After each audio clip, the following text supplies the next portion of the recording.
Dans le royaume d'Israël, une ombre pesante recouvrait la terre, une ombre faite de peur, de souffrance et de désespoir. Depuis 20 ans, le peuple vivait sous le joug du roi Jabin, le tyran de Canaan, dont l'armée était dirigée par le redoutable Sisera. Chaque village, chaque sentier, portait les marques de cette oppression. Les routes autrefois animées par des voyageurs et des marchands étaient maintenant désertes. Les habitants s'étaient enfermés chez eux, terrifiés par la puissance écrasante des chars de fer de Sisera.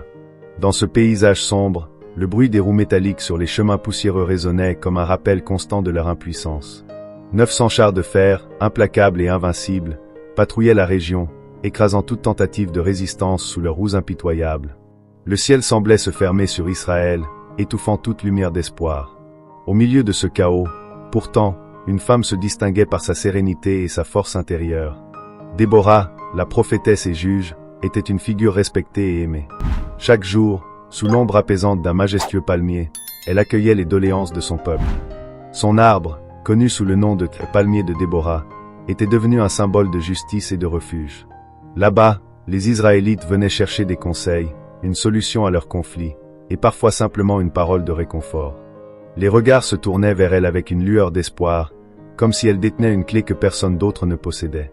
Et dans ses yeux brillait une certitude inébranlable, Dieu n'avait pas abandonné son peuple.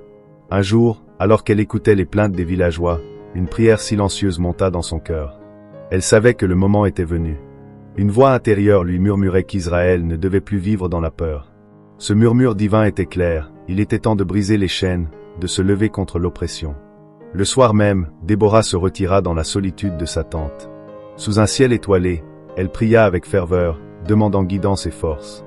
Les étoiles au-dessus semblaient scintiller en réponse, comme si le ciel lui-même confirmait que la délivrance était proche. Alors que l'obscurité enveloppait la terre, Déborah méditait sur la grandeur de Dieu et sur le courage nécessaire pour mener un peuple effrayé à une victoire improbable. Elle savait que cela ne dépendrait pas des armes, mais de la foi et de la stratégie inspirée par le divin. Le matin suivant, Déborah se tint devant une assemblée d'anciens et de guerriers. Sa voix résonna avec une autorité qui imposait le silence. Israël, le temps de rester dans l'ombre est révolu. Le Seigneur a parlé, et il nous délivrera. Mais nous devons agir, ensemble, avec courage. Dans la foule, les murmures se mêlaient à l'incrédulité. Comment pourrait-il vaincre Sisera et ses chars de fer? Pourtant, l'assurance de Déborah était contagieuse. Certains commencèrent à sentir une étincelle de foi renaître en eux. Alors que le jour s'éteignait, Déborah s'engagea à prendre la première étape vers la libération. Elle savait que sa mission était divine, mais elle comprenait aussi la gravité de la tâche qui l'attendait. Israël était sur le point de vivre un tournant décisif de son histoire, et elle en serait l'instrument. Dans la lueur du matin, sous l'ombre rassurante de son palmier, Déborah méditait sur les paroles silencieuses qu'elle avait reçues la nuit précédente. Le Seigneur lui avait donné une mission claire, appeler Israël à se lever contre l'oppresseur. Le message était précis, la délivrance viendrait, mais pas par des moyens ordinaires. Déborah devait agir en tant que guide, canal des desseins divins. Elle convoqua immédiatement Barak, un chef respecté de la tribu de Nephtali. Barak était un homme robuste, connu pour sa bravoure, mais aussi pour sa prudence. Il arriva peu après, intrigué par l'urgence de cet appel inhabituel. Sous le palmier, le regard de Déborah croisa le sien, et il sentit l'intensité de sa conviction. « Voici ce que le Seigneur, Dieu d'Israël, m'a dit », déclara Déborah avec une voix ferme. « Va, rassemble 10 000 hommes des tribus de Nephtali et de Zabulon. Monte sur le mont Tabor, et là, le Seigneur livrera Sisera, le chef de l'armée de Jabin, entre tes mains. » Barak écouta attentivement, mais un mélange d'hésitation et de doute traversa son visage. La tâche semblait impossible.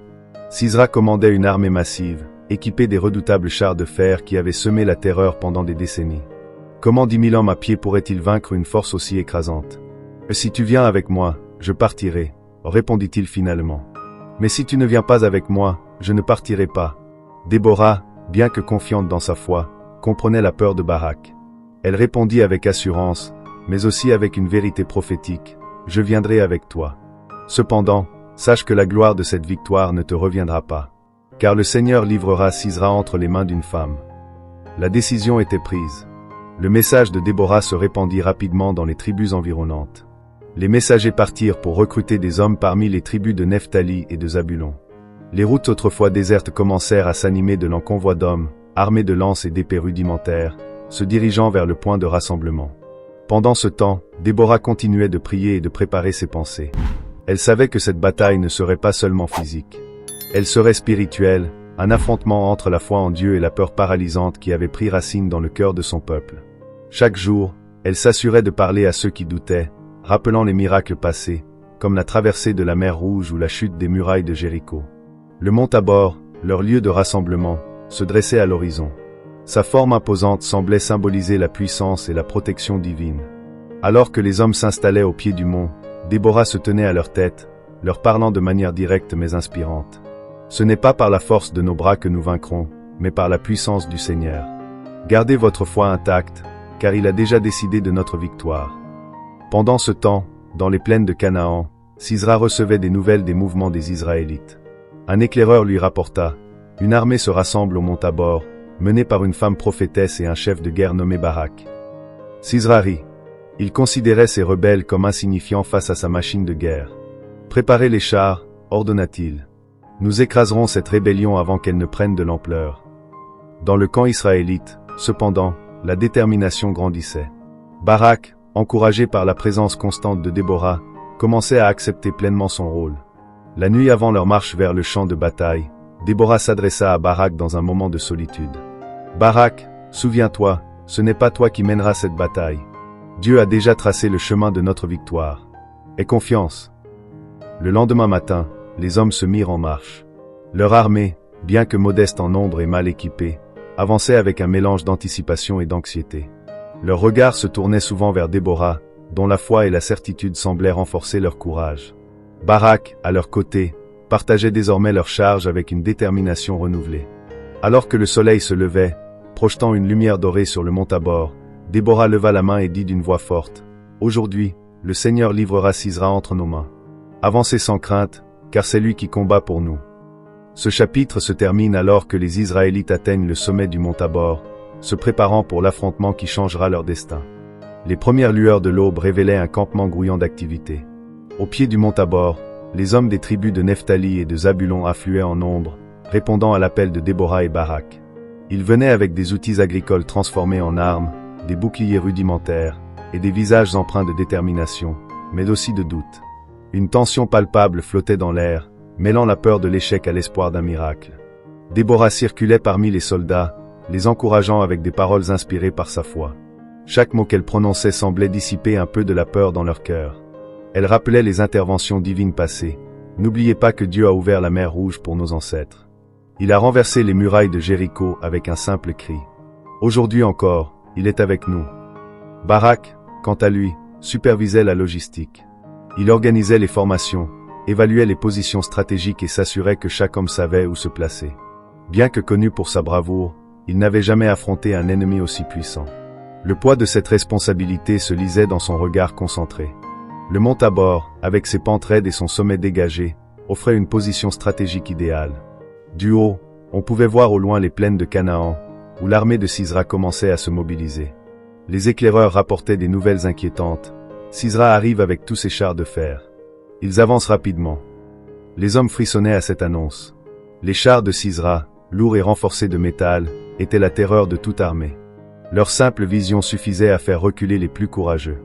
Mais Déborah ne montra aucune peur. Elle rassembla les soldats autour d'elle et proclama, « Ce ne sont pas les chars qui décident de la victoire. C'est le Seigneur, et il a promis que Sisra tomberait aujourd'hui. » La nuit précédant la bataille, une atmosphère solennelle régnait dans le camp. Certains hommes priaient silencieusement, d'autres affûtaient leurs armes ou murmuraient des adieux à leurs proches dans leurs pensées. Déborah, fidèle à son rôle de guide spirituel, passa une grande partie de la nuit à prier sous les étoiles. Elle implorait la sagesse et la force pour elle-même, pour Barak, et pour tous les hommes qui allaient risquer leur vie. Plus tard, Déborah rejoignit Barak près du feu de camp. Les flammes dansaient dans la nuit, projetant des ombres vacillantes sur leurs visages. « Barak, dit-elle d'une voix calme mais ferme, sois confiant. Ce que nous voyons comme un défi insurmontable est déjà une victoire écrite par Dieu. Crois en lui, et il agira. » Barak hocha la tête, absorbant les paroles de Déborah. « Ta foi est contagieuse, Déborah. Je promets de mener ces hommes avec tout le courage que je possède. » À l'aube, le campement s'anima comme jamais auparavant. Les hommes se préparaient pour la bataille imminente. Les visages étaient graves, les gestes précis. Barak donna ses dernières instructions, s'assurant que les lignes de défense et d'attaque étaient claires. Pendant ce temps, Déborah se tenait en hauteur, observant les préparatifs et priant en silence. Lorsque le soleil se leva pleinement, baignant le mont Tabor d'une lumière dorée, Déborah se dressa devant les soldats. Sa voix s'éleva, claire et puissante. Le Seigneur nous a appelés à cette bataille, et il est fidèle à ses promesses. Aujourd'hui, il livrera Sisera entre nos mains. Soyez forts et courageux, car ce n'est pas par notre force, mais par la sienne, que nous vaincrons. Les hommes acclamèrent, leur cœur renforcé par ces paroles. Barak se plaça à la tête de l'armée, prêt à guider ses hommes vers le champ de bataille. Déborah, fidèle à sa promesse, marcha à ses côtés.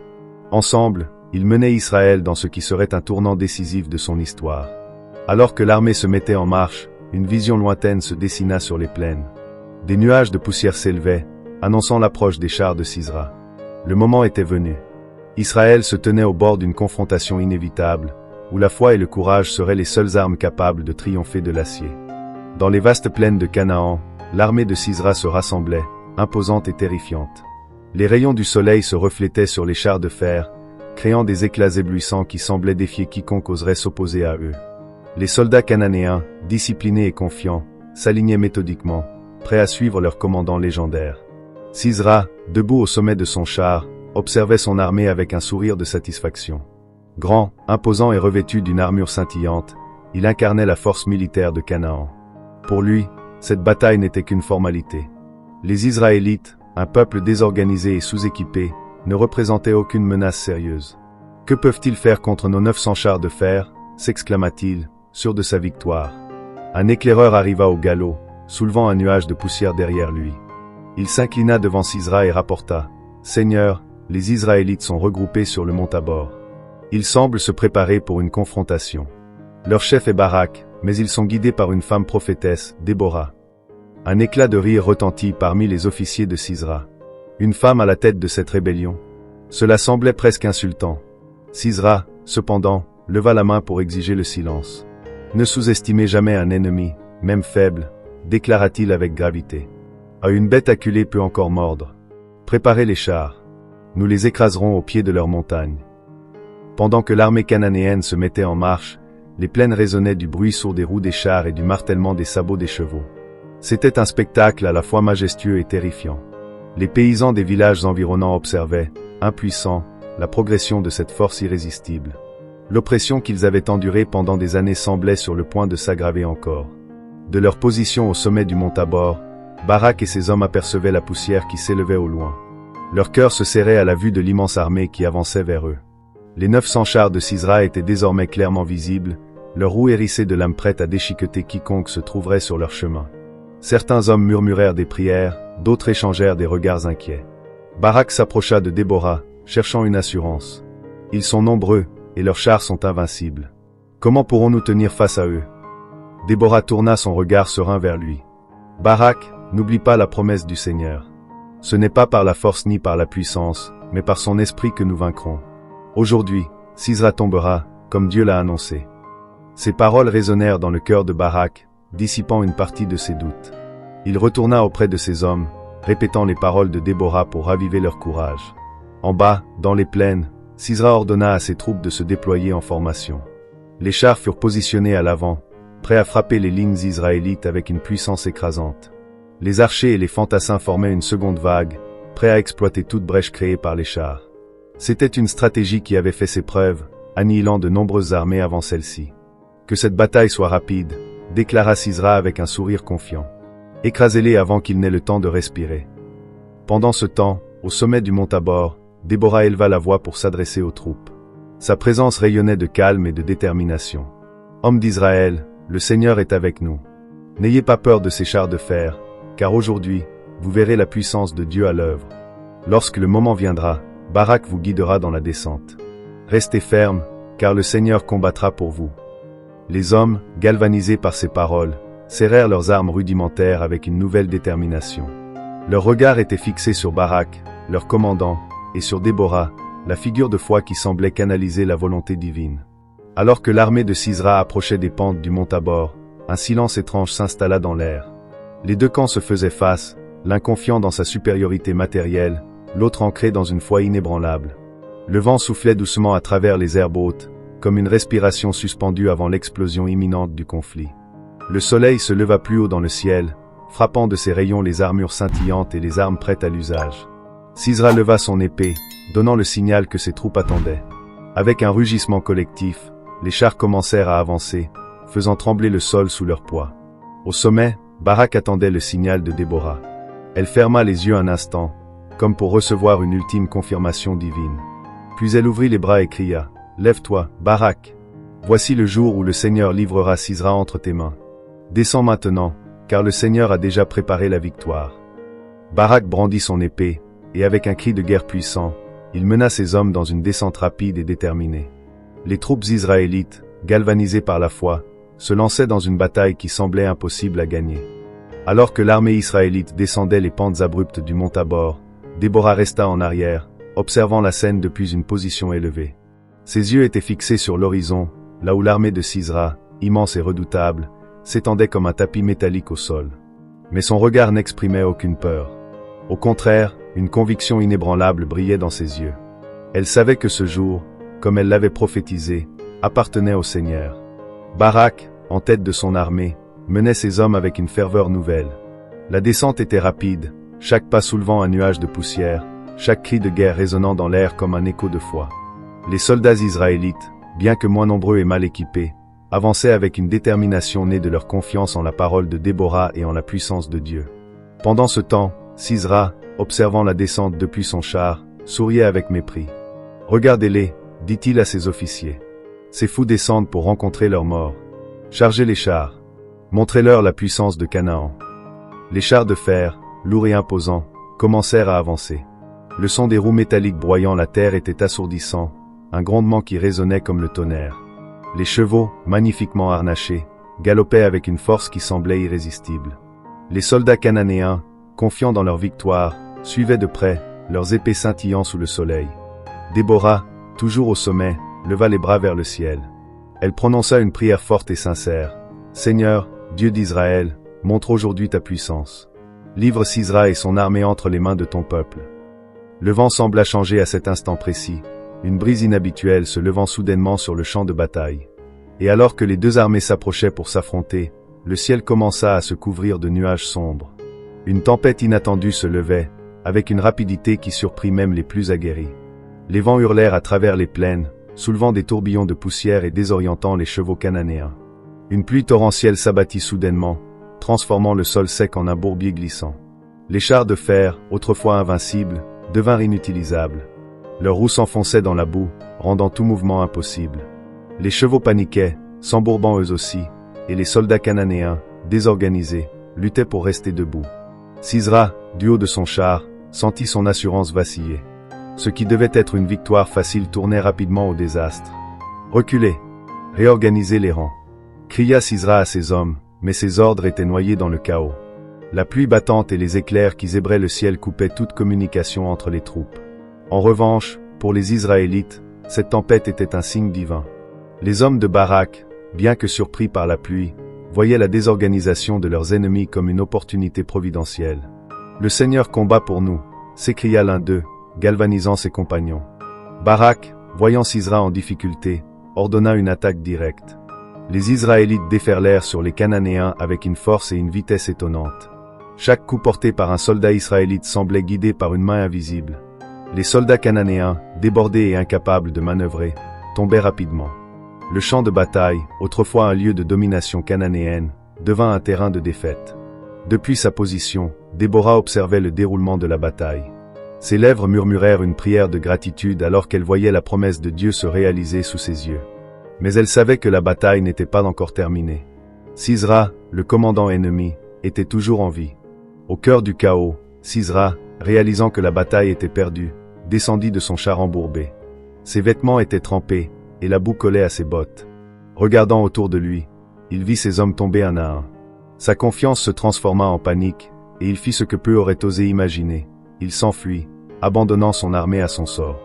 Alors que la pluie continuait de tomber, Sisera courut à travers les plaines, espérant trouver refuge. Derrière lui, le cri de victoire des Israélites s'élevait. Barak, bien qu'occupé à mener ses troupes, remarqua l'absence du commandant ennemi. Il ordonna à un groupe de soldats de le poursuivre, mais Sisra avait déjà disparu dans les méandres du paysage détrempé.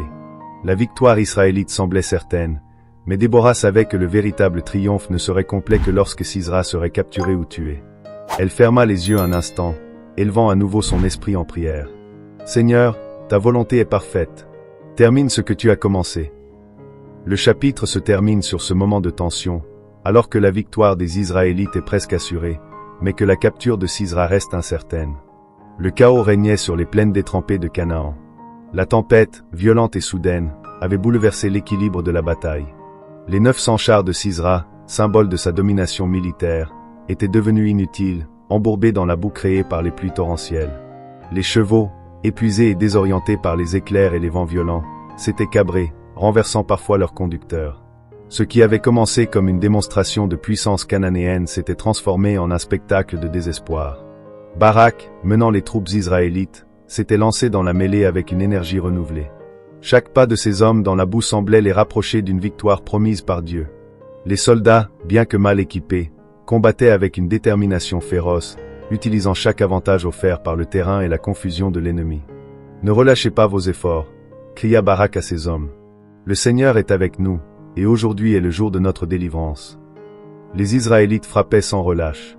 Les soldats cananéens, privés de leur avantage stratégique, étaient incapables de se réorganiser. Beaucoup tentaient de fuir, abandonnant leurs armes et leurs chars inutiles dans la boue, mais ils étaient rapidement rattrapés par la furie des troupes de Barak. Depuis sa position stratégique sur le mont Tabor, Déborah continuait d'observer le déroulement de la bataille. Ses mains étaient levées vers le ciel, et ses prières incessantes accompagnaient chaque coup porté par les Israélites. Elle pouvait voir clairement que la promesse de Dieu s'accomplissait sous ses yeux. Cependant, elle restait concentrée, consciente que Sisra lui-même n'avait pas encore été capturé. Au centre du chaos, Sisra se battait pour maintenir une apparence d'autorité. Son armure, autrefois brillante, était désormais recouverte de boue, et son char, embourbé, refusait de bouger. Il aboya des ordres à ses hommes, mais le tumulte était tel que peu pouvaient l'entendre. Il savait que la bataille était perdue. Le regard de Sisra se posa sur les collines environnantes. Une seule pensée lui traversa l'esprit, fuir pour survivre. Il descendit de son char, s'enfonçant dans la boue jusqu'aux genoux. Abandonnant son arme et son casque pour alléger son poids, il commença à courir vers l'est, espérant trouver refuge dans l'un des villages alliés. Derrière lui, les cris de victoire des Israélites et les hurlements des Cananéens blessés remplissaient l'air. Barak, qui s'était frayé un chemin à travers les lignes ennemies, remarqua la fuite de Sisra. Il se tourna vers ses hommes les plus proches. « Poursuivez Sisra.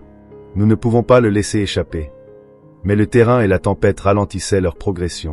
Sisra, malgré son apparence désespérée, parvint à disparaître dans le brouillard qui s'élevait des plaines inondées. Barak, frustré mais déterminé, continua de guider ses troupes pour achever les forces restantes de Sisra. Pendant ce temps, dans les rangs israélites, la victoire semblait à portée de main. Les soldats, épuisés mais exaltés, voyaient les Cananéens se rendre ou fuir dans toutes les directions. La puissance écrasante des chars de fer, qui avaient tant terrorisé Israël pendant des décennies, n'était plus qu'un souvenir lointain, enseveli sous la boue. Déborah descendit du mont Tabor pour rejoindre les troupes. Sa présence fut accueillie par des acclamations.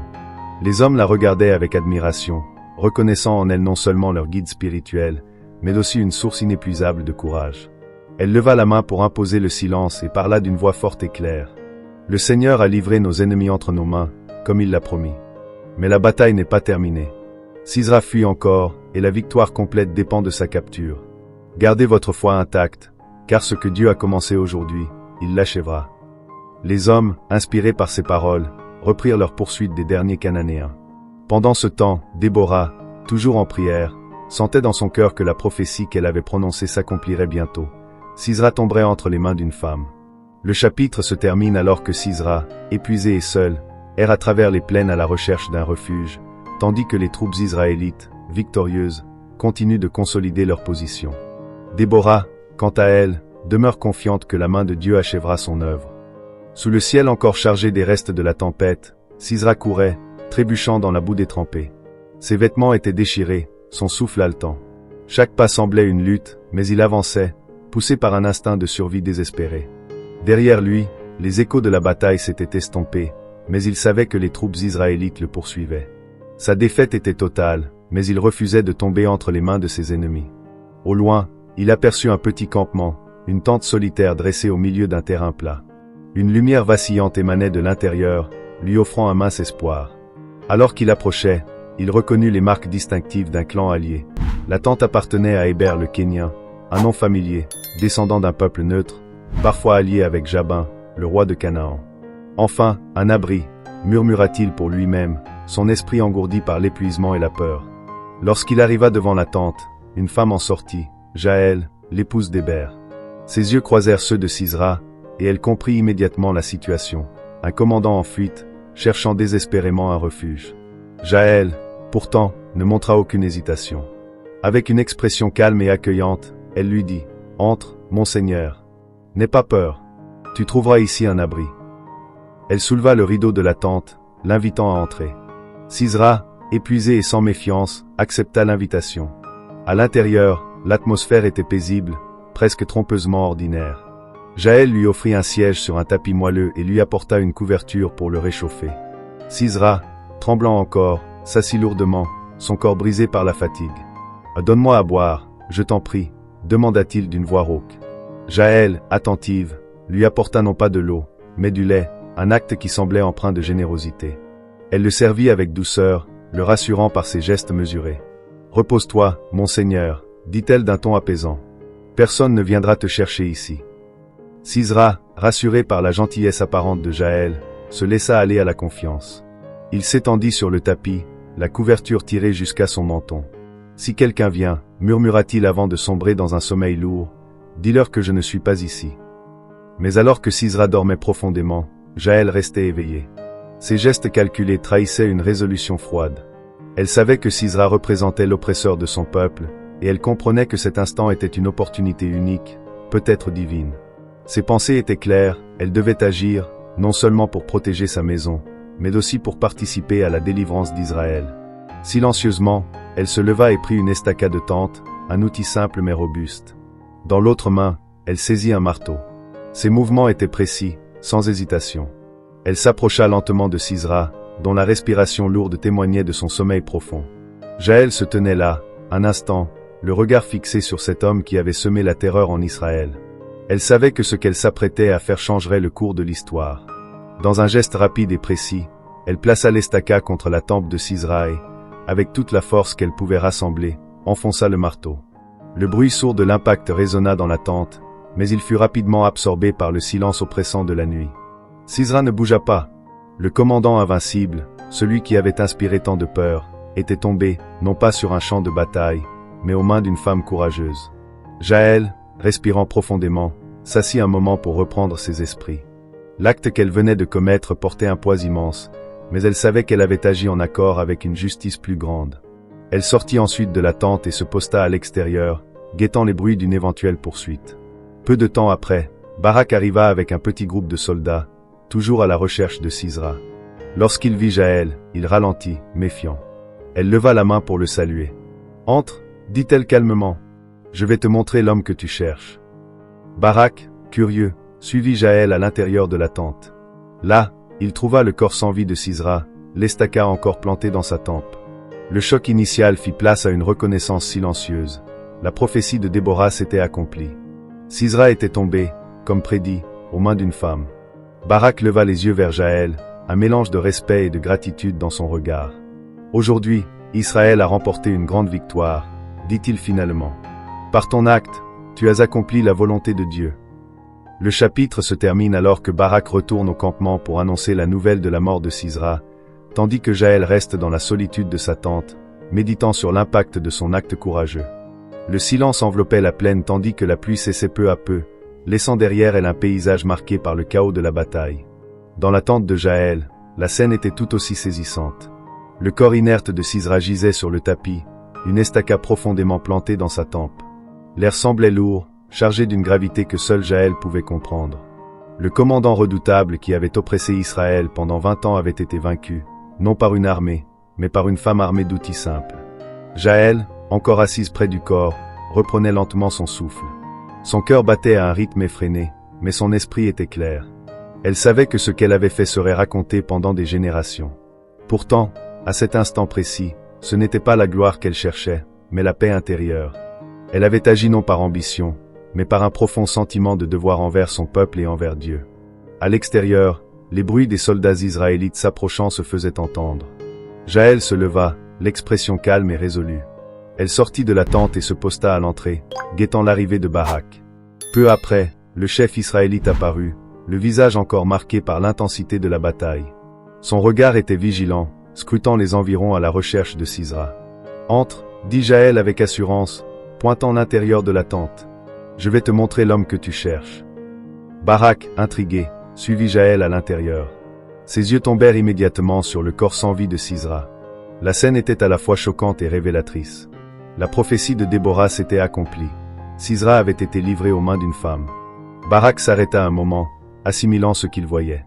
Il se tourna ensuite vers Jaël, un mélange de respect et d'admiration dans son regard. « Tu as accompli ce que beaucoup d'entre nous n'auraient pas osé faire, déclara-t-il.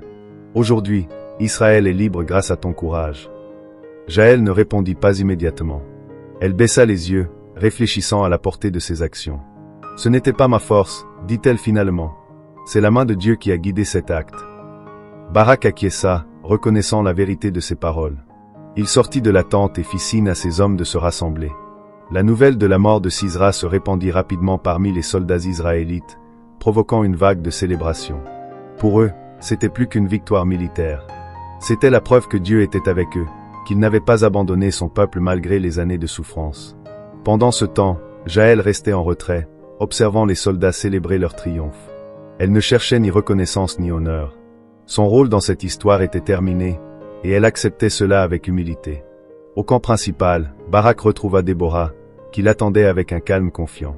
Avant même qu'il ne parle, elle devina la nouvelle. « Sisera est tombé, n'est-ce pas ?» demanda-t-elle. Barak hocha la tête, un sourire satisfait sur les lèvres. « Oui, exactement comme tu l'as prophétisé. Une femme a accompli ce que nous n'avons pas pu faire sur le champ de bataille. » Déborah leva les yeux vers le ciel, une expression de gratitude sur son visage. « Le Seigneur est fidèle. Aujourd'hui, il a prouvé une fois de plus qu'il utilise les faibles pour confondre les forts. » La nouvelle de la mort de Sisera parvint rapidement aux tribus d'Israël. Les cris de joie retentirent dans tout le pays. Les Israélites comprirent que cette victoire marquait la fin de l'oppression de Jabin, le roi de Canaan.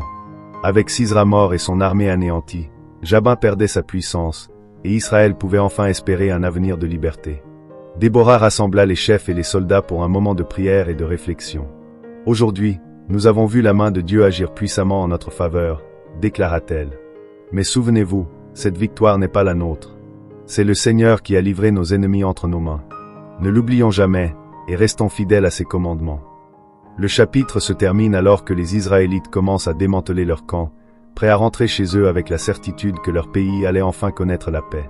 Pendant ce temps, Jaël, dans le calme de sa tente, réfléchit à l'impact de ses actions, consciente qu'elle avait joué un rôle crucial dans l'histoire de son peuple.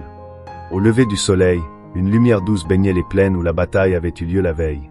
Les corps des chars cananéens brisés et embourbés dans la boue témoignaient de la défaite écrasante de Sisera et de son armée. Les soldats israélites, rassemblés en triomphe, avaient passé la nuit à chanter et à célébrer la victoire que le Seigneur leur avait donnée. Mais ce matin-là, une scène encore plus mémorable allait s'inscrire dans l'histoire d'Israël. Déborah, debout au milieu du camp, se prépara à adresser son peuple. Elle était entourée de soldats et de chefs des tribus, tous impatients de l'entendre. À ses côtés, Barak, l'épée encore accrochée à sa ceinture, se tenait droit, le visage grave mais rayonnant de fierté. Ensemble, ils avaient conduit Israël à une victoire qui serait chantée pendant des générations. Déborah leva les bras vers le ciel, et une profonde inspiration sembla parcourir l'assemblée. Puis elle commença à chanter, sa voix forte et claire traversant l'air frais du matin. « Louez le Seigneur ! Les chefs en Israël ont pris les devants. Le peuple s'est offert avec générosité. Louez le Seigneur !» Son chant, mêlé de gratitude et de louange, captiva immédiatement son auditoire. Chaque mot qu'elle prononçait résonnait dans les cœurs des soldats comme une proclamation divine. Elle rappela les jours sombres de l'oppression, la peur qui avait paralysé Israël, et comment Dieu avait répondu à leurs prières. Elle appela le peuple à se souvenir de la main puissante qui les avait délivrés. « Ô Israël, entends ! Sous les palmiers, justice fut rendue. Et au mont Tabor, le Seigneur fit trembler les cieux. La pluie descendit, les chars furent embourbés. Et Sisera, le puissant, tomba sous la main d'une femme. » À mesure que Déborah poursuivait son cantique, elle racontait avec des détails vibrants la bataille et la défaite de Sisera.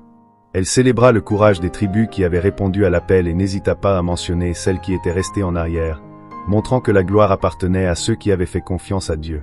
Puis vint la partie la plus poignante de son chant, lorsqu'elle rendit hommage à Jaël, l'héroïne inattendue de cette victoire. Béni soit Jaël parmi les femmes. L'épouse d'Héber le Kénien. Il demanda de l'eau, elle lui donna du lait. Et avec une main ferme, elle terrassa le tyran. Sous sa tente, il tomba, il s'écroula. Là où il s'allongea, il perdit la vie. Les soldats applaudirent avec ferveur, scandant le nom de Jaël.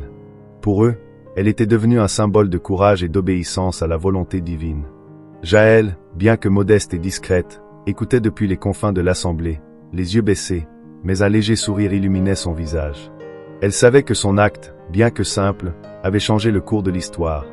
Déborah continua son cantique, élargissant sa vision au-delà de la victoire immédiate.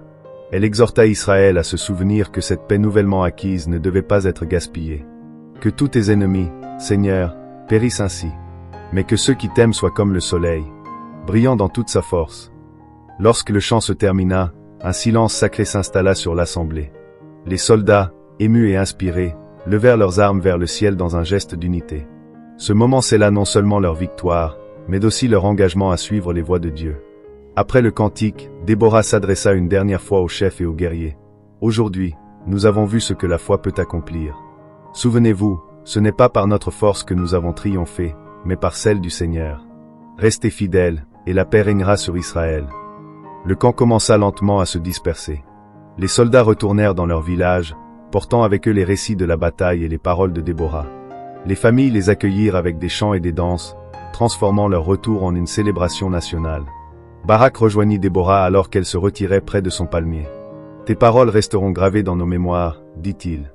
Israël te doit beaucoup, Déborah. » Elle secoua doucement la tête. « Ce n'est pas à moi que revient la gloire, Barak. C'est au Seigneur, et à ceux qui ont eu le courage de croire en ses promesses. » Le chapitre se termine alors que Déborah, sous l'ombre rassurante de son palmier, observe le peuple d'Israël célébrer non seulement une victoire militaire, mais aussi une renaissance spirituelle. La paix s'installe peu à peu, marquant la fin de l'oppression et le début d'une ère de prospérité. Les plaines d'Israël, autrefois marquées par les traces des chars de fer cananéens, avaient retrouvé leur calme. Les villages désertés s'emplissaient à nouveau de vie, les marchés reprenaient leur activité, et les routes, longtemps abandonnées par crainte de l'oppression, se peuplaient de marchands, de familles et de voyageurs. Une paix inattendue et précieuse s'était installée, un véritable renouveau pour un peuple qui avait souffert pendant 20 ans. Déborah, assise sous son palmier, observait cette transformation avec une profonde gratitude. Sa mission, dictée par Dieu, avait été accomplie. Elle avait guidé Israël dans l'un de ses moments les plus sombres, et à présent, elle voyait les fruits de cette foi collective. Les visages des habitants portaient désormais des expressions de joie et de soulagement, un contraste frappant avec la peur qui les avait habités si longtemps. Barak, qui avait lui aussi retrouvé son village natal, rendit visite à Déborah. Il s'approcha avec un mélange de respect et d'amitié. « Tu vois, Déborah, dit-il en regardant autour de lui, la prophétie que tu as proclamée s'est pleinement réalisée. Le peuple d'Israël vit en paix. » Déborah acquiesça, mais son regard restait empreint de sagesse. « Oui, Barak, mais n'oublions jamais que cette paix est un don de Dieu. Elle n'est pas acquise par nos efforts seuls, mais par son intervention et sa miséricorde. Tant que nous resterons fidèles à ses commandements, cette paix perdurera. » Dans les jours qui suivirent, Déborah continua de juger Israël sous son palmier. Les gens venaient de toutes les régions pour écouter ses conseils, résoudre leurs conflits et apprendre de sa sagesse.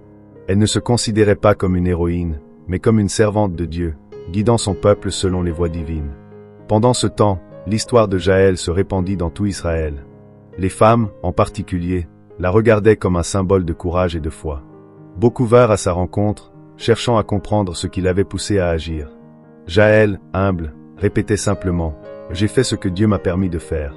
Ce n'était pas ma force, mais la sienne. » Le roi Jabin, quant à lui, était désormais impuissant. Sa force militaire détruite, son autorité sur Israël s'effondrait rapidement. Les tribus israélites, unies par la victoire, commencèrent à reprendre leurs terres et à reconstruire leur autonomie. Jabin devint une figure du passé, un symbole d'oppression balayé par la justice divine.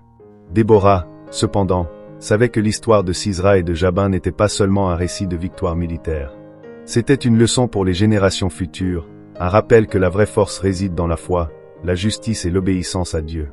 Elle demanda aux scribes de consigner le cantique qu'elle avait chanté après la bataille, pour que ces paroles résonnent dans les cœurs des Israélites à travers les âges.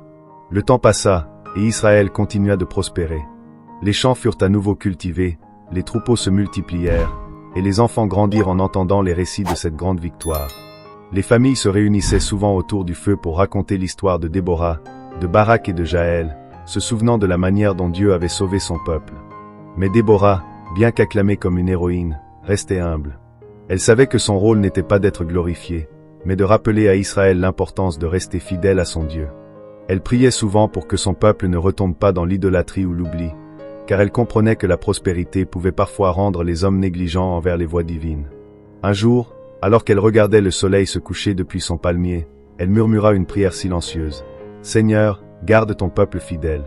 Que cette paix que tu nous as donnée soit préservée, non par la force des hommes, mais par leur obéissance à toi. » Le chapitre se termine avec une vision de l'avenir d'Israël, un peuple vivant dans la lumière de la justice et de la paix, guidé par les leçons du passé. La prophétie de Déborah, ses actes courageux et sa foi indéfectible laissent une empreinte durable, un témoignage de la puissance de Dieu et de la capacité humaine à accomplir l'impossible avec foi et détermination.